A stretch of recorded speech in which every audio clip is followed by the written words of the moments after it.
मौत भी चुन चुन के आती है, सिर्फ गरीब को ही लेके जाती है। मरता तो हमारे देश में सिर्फ गरीब ही है। वीआईपी के लिए तो हर चीज अलग है, उसके लिए एक्सपीरियंस भी अलग है, जिंदगी भी अलग है और मौत भी अलग है। गरीब, सिर्फ गरीब के साथ क्यों ऐसा होता है?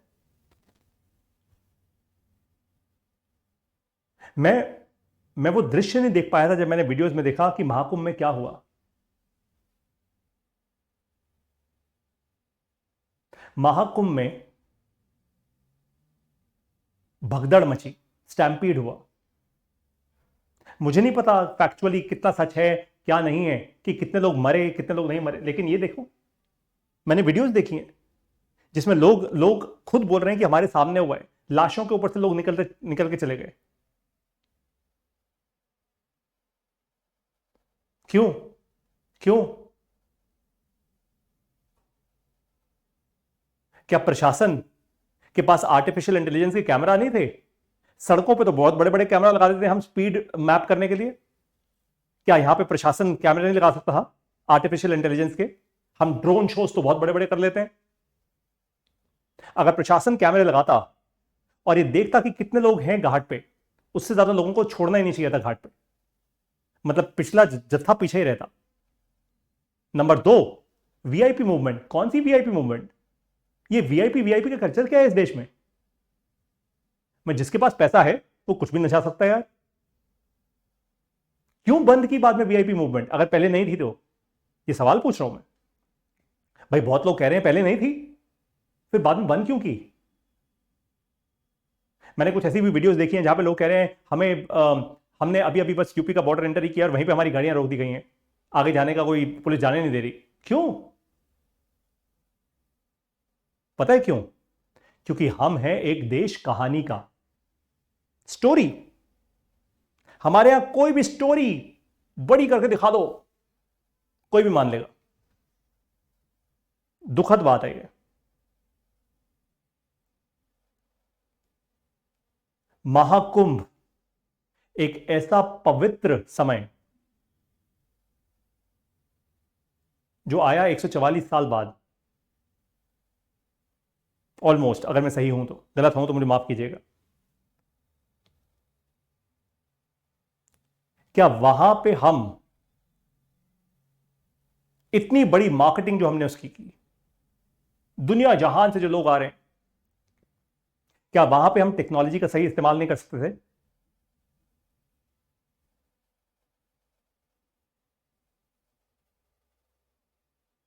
आखिर हमने ऐसा देश क्यों बना दिया है कि गरीब तो बस गरीब है, मिट्टी है, मिट्टी, कूड़ा है, जाने दो सालों को।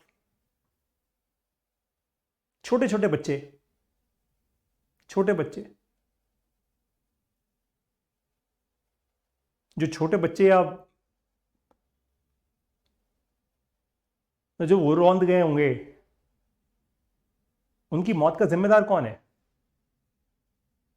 देखो दोस्त, ऐसा है, इस इस जन्म में तो तुम लीगल पर्सपेक्टिव से बच जाओगे शायद।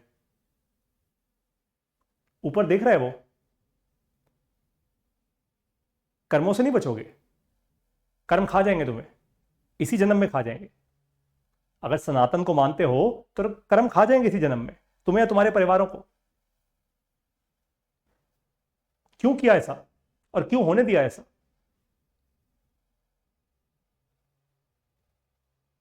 और ये सिर्फ महाकुंभ की बात नहीं है।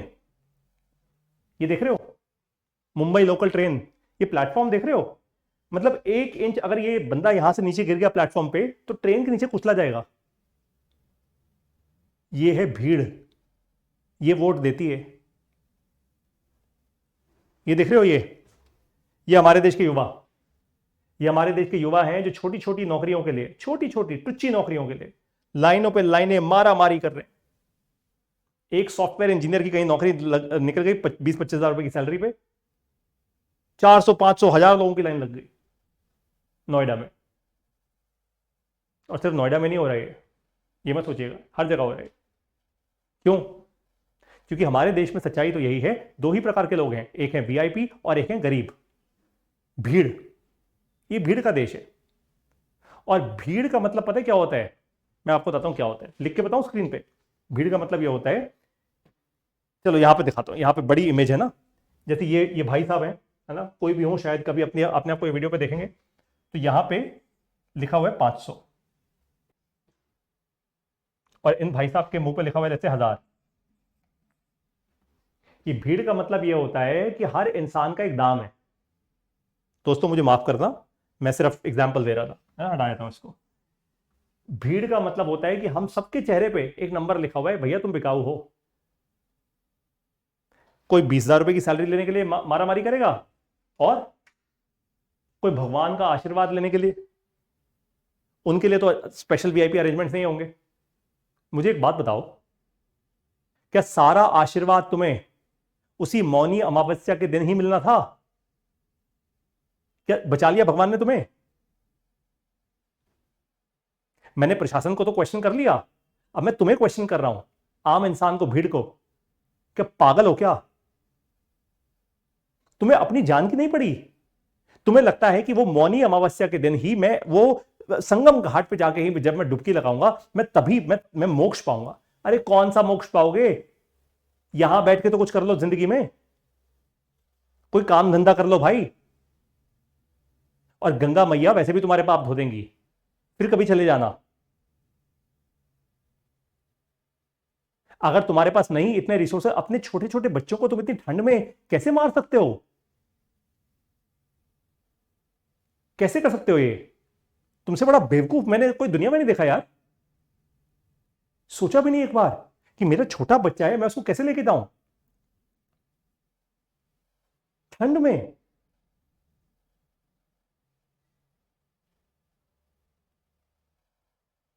फिर तो होना ही था तुम्हारे साथ ये सब।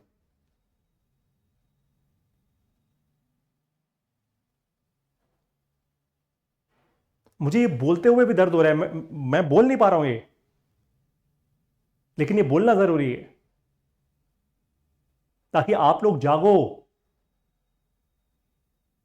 इस देश में केवल एक ही तबका बचता है, वीआईपी। आपको भी बनना पड़ेगा वीआईपी। कैसे बनोगे? दूसरे की जान लेके नहीं बनोगे, पैसा कमा के बनोगे। पैसा कमाओ, भगवान भी तुम्हें तभी बुलाएगा भैया वीआईपी दर्शन कराने। भगवान भी तभी हेलीकॉप्टर देगा तुम्हें जो उतर के आएगा नीचे। वो मौनी अमावस्या के दिन अलग से, या ये स्टेशन पे खड़े होकर, या ऐसे गधों की तरह नौकरी पाकर, भैया भगवान भी मदद करने नहीं आएगा तुम्हारी।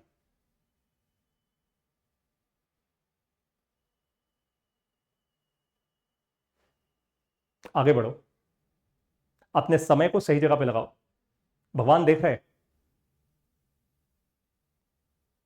मैंने नहाया कुंभ, मैंने स्नान नहीं किया, मैंने कोई शाही स्नान नहीं किया।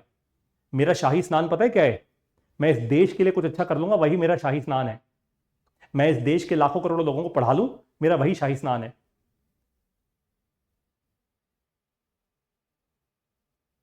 मेरे जो फौजी खड़े हुए हैं सरहद पे, -50 और +50 डिग्री टेम्परेचर पे, वो तो नहीं दौड़े दौड़े भागे भागे आ रहे शाही स्नान करने के लिए। क्या उनका फौजीपना कम हो जाएगा क्या शाही स्नान नहीं करेंगे तो? जागो दोस्तों, क्योंकि आप अगर नहीं जागे तो आपके बच्चे भी नहीं जाग पाएंगे। ध्यान रखना, यह आज तक की मेरी सबसे दुख भरी वीडियो है। बहुत मुश्किल से, बहुत बहुत करेज बिल्ड करके मैं ये बातें बोल पा रहा हूं। मैं इतना रुकता नहीं किसी वीडियो में, आप लोगों को पता है, जब मैं पढ़ाता हूं अपने बहुत फ्लो में पढ़ाता हूं, लेकिन ये नहीं कर पा रहा बस।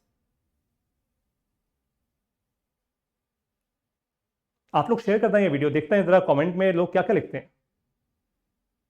आजकल तो अनाप शनाप कुछ भी लिख देते हैं लोग। देखें तो ये देश कहां तक पहुंचा है। नमस्कार। और जाने से पहले ओम शांति उन सभी लोगों के लिए जिन्होंने अपना अपना जीवन खोया। प्रभु उनको अपने श्री चरणों में स्थान दें। और आप सभी लोग कृपया बेवकूफ़ी करना बंद करें। जय हिंद।